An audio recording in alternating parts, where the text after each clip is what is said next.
وقال الذين لا يرجون لقاءنا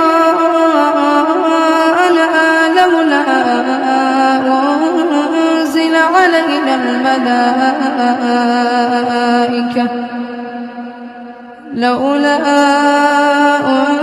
أنزل علينا الملائكة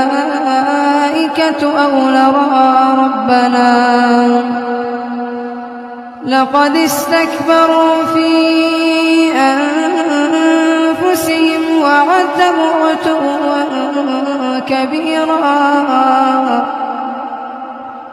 يوم يرون الملائكة لا بشرى يومئذ للمجرمين ويقولون حجرا